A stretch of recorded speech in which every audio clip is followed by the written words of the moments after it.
बिस्मिल्लाहिर्रहमानिर्रहीम। अस्सलाम वालेकुम दोस्तों, एक नई वीडियो के साथ हाजिर हैं। वीडियो स्टार्ट करने से पहले सेम रिक्वेस्ट कि प्लीज़ मेरे चैनल को सब्सक्राइब करें, लाइक करें, वीडियो अच्छी लगे बेल आइकॉन पर क्लिक करें, कमेंट लाजमी कीजिएगा। चलें अपनी आज की वीडियो स्टार्ट करते हैं। आज मैं आपको बताऊंगा कि ये जो JSF है, ये जो F-35 है, इसकी बैकग्राउंड स्टोरी क्या है। बेसिकली अमेरिकन एयरफोर्स जो थी 90s के अंदर, उसने ये सोचा कि बहुत ज़्यादा कॉस्ट बढ़ती जा रही थी, पेंटागन का जो बजट था वो बहुत ज़्यादा बढ़ता जा रहा था, कोई जंग वगैरह तो थी नहीं, रशिया टूट चुका था। उस वक्त जो थी पेंटागन के ऊपर बहुत ज्यादा प्रेशर था कि भाई आप अपना जो है ये बजट कम करें। आपको पता, फिर उसके बाद 2000 के अंदर वर्ल्ड ट्रेड सेंटर का वाकया हुआ, तो उसके बाद फिर से इंक्रीज करना शुरू कर दिया अमेरिका का बजट। लेकिन रशिया के टूटने और वर्ल्ड ट्रेड सेंटर के वाकये के दरमियान में जो था, और अमेरिका के ऊपर बहुत ज्यादा प्रेशर था कि वो अपना बजट जो है डिफेंस बजट उसको कम करे और पेंटागन जो है डिफेंस बजट कम करे। टेक्नोलॉजी बढ़ती जा रही थी और उसकी वजह से पेंटागन को भी एक नए जहाज की जरूरत थी। F-16, F-15 जो थे एयरफोर्स के पास थे, उनकी जो मरीन फोर्स है जो कि उनकी एक अलग से एक ब्रांच है, उसके पास AV-8B, वो बेसिकली एक हैरियर का वर्जन है, एडवांस वर्जन है। बोइंग उसको बनाता था, अमेरिका और इंग्लैंड दोनों मिलके। उसके बाद F-18 जो था उनकी नेवी यूज करती थी।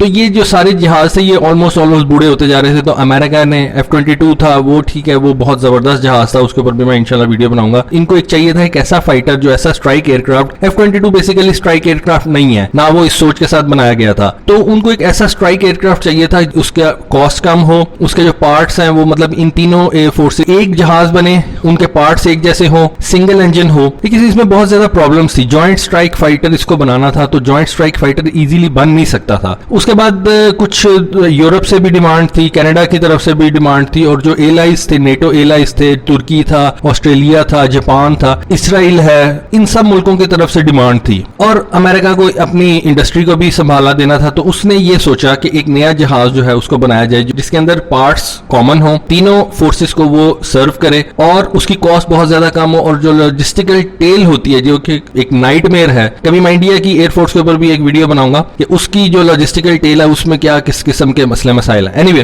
तो वो बहुत ज्यादा कम हो, तो उन्होंने दो कंपनीज को एक कॉन्ट्रैक्ट दिया। एक थी बोइंग, और उसको बोला कि आप जब अमेरिकन पेंटागन कॉन्ट्रैक्ट देती है तो साथ पैसे भी देती है कि आप हमें एक प्रोटोटाइप बना के दें, फिर हम उसको इवेल्युएट करेंगे। बहुत ज्यादा कंपनीज के दरमियान में से उन्होंने दो कंपनीज को सिलेक्ट किया, एक बोइंग और एक लॉकहीड मार्टिन। अब बोइंग ने जो जहाज बनाना है उसका डेजिग्नेशन उन्होंने रखा X-32, और जो लॉकहीड ने रखा था उसका X-35 था, जो कि आगे चल के F-35 बन गया। इसका जो विनर था वो आप सबको पता कि जैसे कि F-35 है, और उसमें ये हुआ लॉकहीड मार्टिन का सिलेक्ट हुआ था। लेकिन ये जो बोइंग का जहाज है इसको रिजेक्ट किया गया। ये क्यों रिजेक्ट किया गया? ये आपके सामने इसकी तस्वीरें चल रही हैं। अच्छा जहाज था, लेकिन इसमें कुछ ड्रॉबैक्स थे, वो मैं भी आपको बताता हूँ। कॉन्ट्रैक्ट बहुत बड़ा था। अमेरिका के जो कॉन्ट्रैक्ट्स हैं उसका $715 बिलियन का तो उसका अपना डिफेंस बजट है। आप उसकी परचेज सोचें किधर होगी। इंडिया का सिर्फ $70 बिलियन का बजट है, कुछ भी नहीं है ये अमेरिकन कॉन्ट्रैक्ट्स के आगे। अमेरिका जो है वो एक जिन है बेसिकली। अब मैंने आपको बताया कि एयरफोर्स, मरीन्स और नेवी की जो रिक्वायरमेंट थी वो अलग-अलग थी। एयरफोर्स की रिक्वायरमेंट थी कि जी हमें conventional take off and landing जहाज चाहिए। नेवी की रिक्वायरमेंट थी कि जी हमारे कैरियर के ऊपर वो जहाज जो है वो टेक ऑफ करे और लैंड करे।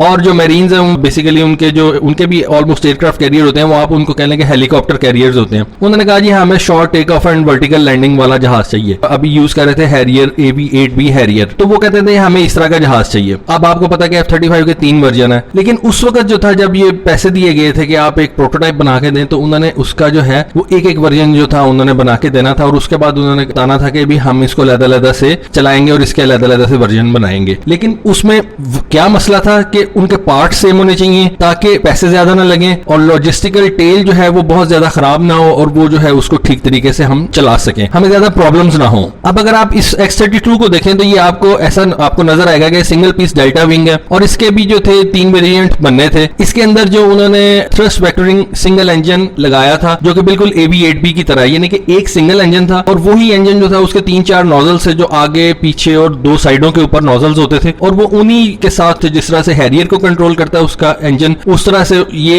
X-32 को भी इसी एक इंजन ने कंट्रोल करना था, उसकी फ्लाइट को भी, खासतौर पे जो उसका short take off and vertical landing वाला वर्जन था। लेकिन F-35 ने एक बिल्कुल डिफरेंट अप्रोच जो थी उसको चूज किया। उन्होंने बेसिकली शाफ्ट ड्रिवन टर्बोफान इंजन जो था उसको यूज किया। ये जो था X-32 इसने बिल्कुल वो AV-8B की तरह वाला इंजन जो है वो एक इंजन था, और उसके 3-4 नोजल जिस तरह मैंने आपको बताया। अब ये जो X-32 का जो इंजन था ये लेस एडवांस था, लेकिन लेस एडवांस होने की वजह से क्योंकि बहुत पुरानी टेक्नोलॉजी थी तो लेस कॉम्प्लेक्स भी था। मैंने आपको एक वीडियो में बताया था कि F-35 का जो इंजन है वो बेसिकली एक रशियन इंजन के ऊपर था, और उन्होंने 3-4 जहाज रशिया से खरीदे भी थे, और उसके ऊपर बेस करके उन्होंने उसकी टेक्नोलॉजी देख के उसको आगे बनाया था। खासतौर पे ये जो इनका short take off and vertical landing वाला वेरिएंट था उसको। अब थोड़ा सा इसके जो बैकग्राउंड थे, इसके जो ड्रॉबैक्स थे उसकी तरफ आता हूँ। इसकी स्पीड ठीक थी, 1.6 मैक के साथ इसकी स्पीड थी, लेकिन इसका जो इंटरनल वेपन्स बे था ना, वो आप देख सकते हैं कि वो मुझे डेफिनेटली किसी ने रिवील तो नहीं किया, लेकिन इसके इंटरनल वेपन्स बे के अंदर जो है वो कहा जाता है कि 6 एमरैम आते थे या 2 एमरैम आते थे और 2 बॉम्ब्स आ जाते थे। और ये कहा जाता है कि ये लेस था क्योंकि F-35 मीडियम रेंज और शॉर्ट रेंज दोनों किस्म के मिसाइल जो था वो उठा सकता था। प्लस उसके विंग्स के नीचे जो बॉम्ब्स वगैरह लग सकते थे, जो मैंने आपको बीस्ट मोड की वीडियो बना के दी थी, तो बीस्ट मोड के अंदर भी जो F-35 था वो ज्यादा वजन उठा सकता था। उसके बाद X-32 जो है, ये जो बोइंग वाला जहाज था, ये बहुत ज्यादा अगली था। आपको शायद याद हो A7, शायद आपने देखा हो, ये A7 वो जहाज है जो पाकिस्तान को अमेरिका ने ऑफर किया था F-16 से पहले। पाकिस्तान ने इसको रिजेक्ट कर दिया था। लेकिन F-35 के मुकाबले में अगर देखा जाए, F-35 भी कोई बहुत ज्यादा खूबसूरत जहाज नहीं है F-22 के मुकाबले में, लेकिन X-32 के मुकाबले में F-35 बहुत ज्यादा खूबसूरत जहाज है। उसके बाद जो बोइंग की स्ट्रेटेजी थी वो थोड़ी डिफरेंट थी। मैंने आपको बताया 3 सर्विसेज इन्होंने उनको जो था फुलफिल करना था। पहली सर्विस थी नेवी की, उसकी ये थी कि जी मेरा जहाज जो है वो कैरियर के ऊपर लैंड करना चाहिए और कैरियर के ऊपर से उड़ना चाहिए। उसके बाद मैरीन्स की थी जो कि short take off and vertical landing थी। Short take off and vertical landing इन्होंने पास कर लिया। उसके बाद एयरफोर्स की थी conventional take off and conventional, यानी कि एक आर्म रनवे से उड़ना है और आर्म रनवे के ऊपर इसने लैंड करना है, वो भी इसने पास कर लिया। लेकिन जो बोइंग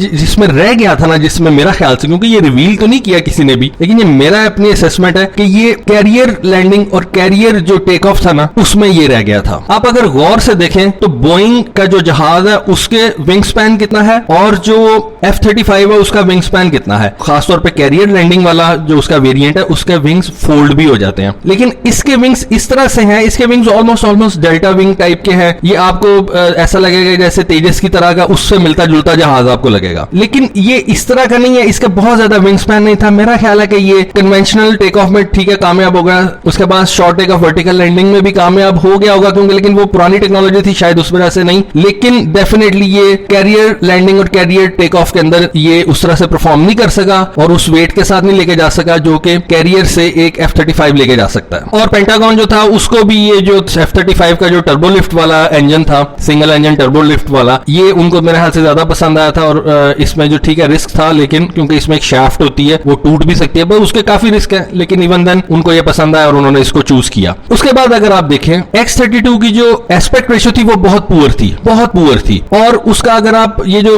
देखें इसका मुंह वाला सामने वाला हिस्सा जहां पे इसका नोज होता है, वहां पे आप देखें तो इसका रेडार साइज भी बहुत ज्यादा बड़ा नहीं हो सकता था। F-35 के अंदर मेरा ख्याल है कि बड़ा रेडार फिट आ सकता है, क्योंकि आप विजिबली देख सकते हैं कि इसका नोज जो है वो बहुत छोटा था। हो सकता है आगे जाके वो उसमें मॉडिफिकेशन कर सकते हो, क्योंकि F-35 का जो X-35 था बेसिकली जो पहला प्रोटोटाइप था उसके अंदर बहुत सी मॉडिफिकेशन हुई और आज हमारे सामने ये F-35 की शक्ल लेके आया। लेकिन इवन देन मैं ये समझ सकता हूं कि इसमें जितनी भी ज्यादा मॉडिफिकेशन हो जाती, इसका रेडार एक हद से ज्यादा बड़ा नहीं हो सकता था, और जिसकी वजह से इसको उन्होंने पसंद नहीं किया और इसको उन्होंने रिजेक्ट कर दिया। ये थी कुछ वजूहात जिसकी वजह से मैं समझता हूं कि X-32 जो है ये रिजेक्ट हुआ। बहुत अच्छा जहाज था, लेकिन कुछ फील नहीं आ रही थी कि ये एक जॉइंट स्ट्राइक फाइटर जो है आगे लेके चल के बनेगा। और प्लस F-35 जो था वो मेरे लिहाज से एक और भी वजह थी कि लॉकहीड मार्टिन का जो ट्रैक रिकॉर्ड है वो ये है कि F-22 ने बनाया हुआ था और इससे पहले अमेरिका के F-16 जैसा कि है, और उसके बाद F-104 जहाज था। तो ये सारे जो थे जो लेगेसी बहुत ज्यादा अच्छे फाइटर्स थे वो अमेरिका के ज्यादातर लॉकहीड मार्टिन ने बनाए हुए। अब U2 जो है ये भी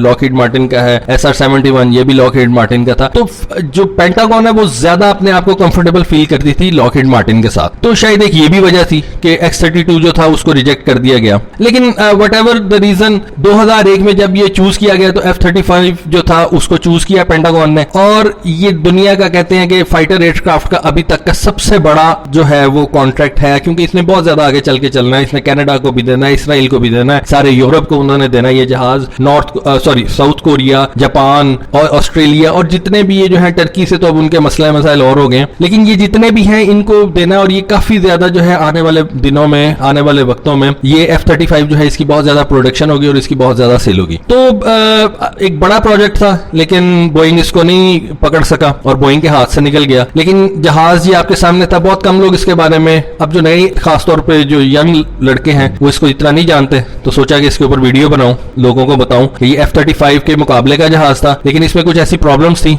जो कि जिसकी वजह से ये नहीं आगे आ सका और पेंटागन ने इसको नहीं परचेज किया। तो दोस्तों वीडियो आपको कैसी लगी जरूर बताइएगा, कमेंट लाजमी कीजिएगा, और जो मेरा चैनल सब्सक्राइब करते हैं काइंडली बेल आइकन को क्लिक कर लिया करें। Thank you, Allah Hafiz.